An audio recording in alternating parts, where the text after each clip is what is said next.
Ελληνίδες, Έλληνες, βρισκόμαστε σε μια κρίσιμη καμπή που αφορά το μέλλον του τόπου. Το δημοψήφισμα της Κυριακής δεν αφορά την παραμονή ή όχι της χώρας μας στην Ευρωζώνη. Αυτή είναι δεδομένη και κανείς δεν μπορεί να την αμφισβητήσει. Την Κυριακή επιλέγουμε αν θα αποδεχθούμε τη συγκεκριμένη συμφωνία ή θα διεκδικήσουμε άμεσα και με δεδομένη τη λαϊκή τιμιγορία μια βιώσιμη λύση. Σε κάθε περίπτωση θέλω να διαβεβαιώσω τον ελληνικό λαό ότι η σταθερή πρόθεση της κυβέρνησης είναι η επίτευξη συμφωνίας με τους εταίρους, με όρους όμως βιωσιμότητας και προοπτικής. Ήδη, μετά την απόφασή μας για δημοψήφισμα, έπεσαν στο τραπέζι καλύτερες προτάσεις για το χρέος και για την αναγκαία αναδιάρθρωσή του, από αυτές που είχαμε μέχρι την Παρασκευή. Δεν τις αφήσαμε να πέσουν κάτω. Αμέσως καταθέσαμε τις αντιπροτάσεις μας, ζητώντας βιώσιμη λύση, και εξ αυτού του λόγου συνεκλήθη εκτάκτος χθες στο Eurogroup, το οποίο και θα συζητήσει εκ νέου σήμερα το απόγευμα. Αν υπάρξει θετική κατάληξη, θα ανταποκριθούμε άμεσα. Σε κάθε περίπτωση, η ελληνική κυβέρνηση παραμένει στο τραπέζι και θα παραμείνει στο τραπέζι της διαπραγμάτευσης μέχρι τέλους. Και θα είναι εκεί και τη Δευτέρα, αμέσως μετά το δημοψήφισμα, με καλύτερους όρους για την ελληνική πλευρά. Γιατί πάντοτε η λαϊκή τιμιγορία είναι πολύ ισχυρότερη από τη βούληση μιας κυβέρνησης. Και θέλω να επαναλάβω ότι η δημοκρατική επιλογή βρίσκεται στον πυρήνα των ευρωπαϊκών παραδόσεων. Σε πολύ σημαντικές στιγμές της ευρωπαϊκής ιστορίας, οι λαοί με δημοψηφίσματα έπαιρναν κρίσιμες αποφάσεις. Αυτό συνέβη στη Γαλλία και σε πολλές άλλες χώρες με το δημοψήφισμα για το Ευρωσύνταγμα. Αυτό συνέβη στην Ιρλανδία, όπου το δημοψήφισμα ακύρωσε προσωρινά τη συνθήκη της Λισαβόνας και οδήγησε σε επαναδιαπραγμάτευση, όπου η Ιρλανδία κέρδισε καλύτερους όρους. Δυστυχώς, στην περίπτωση της Ελλάδας είχαμε άλλα μέτρα και σταθμά. Προσωπικά δεν θα περίμενα ποτέ η δημοκρατική Ευρώπη να μην αντιλαμβάνεται την ανάγκη να δώσει χώρο και χρόνο σε ένα λαό προκειμένου να επιλέξει κυρίαρχα για το μέλλον του. Η επικράτηση ακραίων συντηρητικών κύκλων είχε ως συνέπεια την απόφαση να οδηγηθούν οι τράπεζες της χώρας σε ασφυξία, με προφανή στόχο να περάσουν τον εκβιασμό από την κυβέρνηση σε κάθε πολίτη ξεχωριστά. Είναι πράγματι απαράδεκτο σε μια Ευρώπη της αλληλεγγύης και του αλληλοσεβασμού να έχουμε αυτές τις εικόνες της ντροπής. Να κλείνουν τις τράπεζες ακριβώς επειδή η κυβέρνηση αποφάσισε να δοθεί ο λόγος στο λαό, και να οδηγούν σε ταλαιπωρία χιλιάδες ανθρώπους ηλικιωμένους που η κυβέρνηση, παρά τη χρηματοδοτική ασφυξία, φρόντισε και εξασφάλισε η σύνταξή τους να καταβληθεί κανονικά στους λογαριασμούς τους. Απέναντι σε αυτούς τους ανθρώπους οφείλουμε μια εξήγηση. Για να προστατεύσουμε τις δικές σας συντάξεις δίνουμε τη μάχη τόσους μήνες. Για να προστατεύσουμε το δικαίωμά σας σε μια αξιοπρεπή σύνταξη και όχι σε ένα απλό φιλοδόρημα. Οι προτάσεις που μας ζήτησαν εκβιαστικά να υπογράψουμε ήθελαν τη συντριπτική μείωση των συντάξεων, και γι' αυτό αρνηθήκαμε. Και γι' αυτό σήμερα μας εκδικούνται. Στην ελληνική κυβέρνηση δόθηκε ένα τελεσίγραφο για την εφαρμογή ακριβώς της ίδιας συνταγής και όλων των εκκρεμωτήτων του μνημονίου που δεν εφαρμόστηκαν. Και μάλιστα χωρίς καμία πρόβλεψη για το χρέος και τη χρηματοδότηση. Το τελεσίγραφο δεν έγινε αποδεκτό.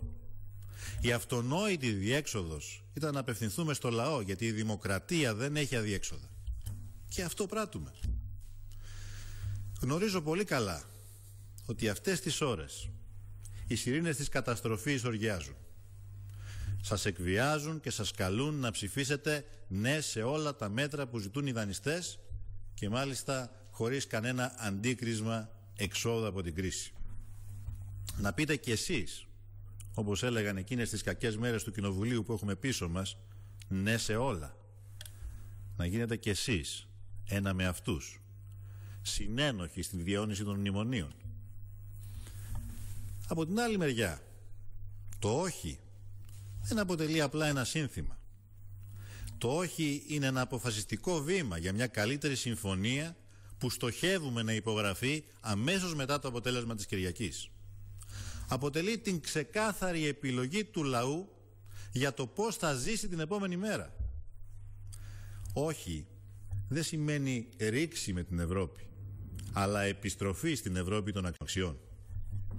Όχι, σημαίνει ισχυρή πίεση για μια οικονομικά βιώσιμη συμφωνία που θα δίνει λύσεις στο χρέος, δεν θα το εκτινάζει, δεν θα υπονομεύει στο ειδηνικές την προσπάθειά μας για την ανόρθωση της ελληνικής οικονομίας και κοινωνίας. Όχι, σημαίνει πίεση ισχυρή για μια συμφωνία κοινωνικά δίκαιη που θα κατανέμει τα βάρη στους έχοντες και όχι στους μισθωτούς και στους συνταξιούχους. Μια συμφωνία που θα οδηγεί δηλαδή σε σύντομο χρονικό διάστημα τη χώρα ξανά στις διεθνείς χρηματαγορές, ώστε να τερματιστεί η εποπτεία και η επιτροπία. Μια συμφωνία που θα περιέχει τις μεταρρυθμίσεις εκείνες που θα τιμωρήσουν μια για πάντα τους θύλακες της διαπλοκής που τροφοδότησαν όλα αυτά τα χρόνια το πολιτικό μας σύστημα και θα αντιμετωπίζει ταυτόχρονα την ανθρωπιστική κρίση. Θα δημιουργεί δηλαδή ένα συνολικό δίκτυο ασφάλειας για όσους βρίσκονται σήμερα στο περιθώριο εξαιτίας ακριβώς αυτών των πολιτικών που εφαρμόστηκαν τόσα χρόνια στην πατρίδα μας. Ελληνίδες, Έλληνες, έχω πλήρη επίγνωση των δυσκολιών και δεσμεύομαι προσωπικά ότι θα κάνω ό,τι περνά από το χέρι μου ώστε αυτές οι δυσκολίες να είναι προσωρινές. Επιμένουν κάποιοι να συνδέουν το αποτέλεσμα του δημοψηφίσματος με την παραμονή της χώρας στο ευρώ. Λένε μάλιστα ότι έχω τάχα κρυφό σχέδιο, αν ψηφιστεί το όχι, να βγάλουμε τη χώρα από την Ευρωπαϊκή Ένωση. Λένε εν γνώση τους ψέματα. Όσοι τα λένε είναι οι ίδιοι που το έλεγαν και στο παρελθόν. Όσοι τα λένε προσφέρουν πολύ κακή υπηρεσία και στο λαό και στην Ευρώπη. Άλλωστε γνωρίζετε, ήμουν εγώ ο ίδιος πριν από ένα χρόνο υποψήφιος για την Προεδρία της Κομισιόν στις ευρωεκλογές. Ενώπιον των Ευρωπαίων και τότε διατύπωσα τη θέση ότι οι πολιτικές λιτότητας πρέπει να σταματήσουν, ότι τα μνημόνια δεν είναι ο δρόμος για την έξοδο από την κρίση, ότι το πρόγραμμα που εφαρμόστηκε στην Ελλάδα ήταν αποτυχημένο και ότι η Ευρώπη πρέπει να πάψει να φέρεται αντιδημοκρατικά. Λίγους μήνες μετά, το Γενάρη του 2015, ο λαός μας επισφράγγισε αυτή την εκτίμηση. Δυστυχώς, ορισμένοι στην Ευρώπη επιμένουν να αρνούνται να το κατανοήσουν, να αρνούνται να το παραδεχθούν. Όσοι θέλουν μια Ευρώπη κολλημένη σε λογικές αυταρχισμού, σε λογικές μη σεβασμού στη δημοκρατία, όσοι θέλουν την Ευρώπη μια επιδερμική ένωση με συγκολητική ουσία το Διεθνές Νομισματικό Ταμείο, δεν είναι οραματιστές για την Ευρώπη. Είναι άτολμοι πολιτικοί που αδυνατούν να σκεφτούν ως Ευρωπαίοι. Κοντά σε αυτούς, από δίπλα, το εγχώριο πολιτικό σύστημα, αφού οδήγησε τη χώρα στη χρεοκοπία, τώρα σχεδιάζει να ρίξει τα βάρη σε εμάς, που προσπαθούμε να σταματήσουμε την πορεία της καταστροφής. Και μάλιστα ονειρεύονται και την ολική τους επαναφορά. Τη σχεδίαζαν και τη σχεδιάζουν, είτε αποδεχόμασταν το τελεσίγραφο, αφού δημόσια ζητούσαν δωτό πρωθυπουργό για να την εφαρμόσει, είτε τώρα που δίνουμε το λόγο στο λαό. Μιλούν για πραξικόπημα. Η δημοκρατία όμως δεν είναι πραξικόπημα. Οι δωτές κυβερνήσεις αποτελούν πραξικόπημα. Ελληνίδες, Έλληνες, θέλω από καρδιάς να σας ευχαριστήσω για την υφαλιότητα και την ψυχραιμία που επιδεικνύεται κάθε ώρα αυτής της δύσκολης εβδομάδας. Και θέλω να σας διαβεβαιώσω, η κατάσταση αυτή δεν θα συνεχιστεί για πολύ. Θα είναι πρόσκαιρη. Οι μισθοί και οι συντάξεις δεν θα χαθούν. Οι καταθέσεις των πολιτών που επέλεξαν να μην φυγαδεύσουν τα χρήματά τους στο εξωτερικό δεν θα χαθούν στο βωμό των σκοπιμοτήτων και των εκβιασμών. Εγώ προσωπικά αναλαμβάνω την ευθύνη της άμεσης λύσης, αμέσως μετά τη δημοκρατική διαδικασία. Ταυτόχρονα όμως σας καλώ να ενισχύσετε αυτή τη διαπραγματευτική προσπάθεια.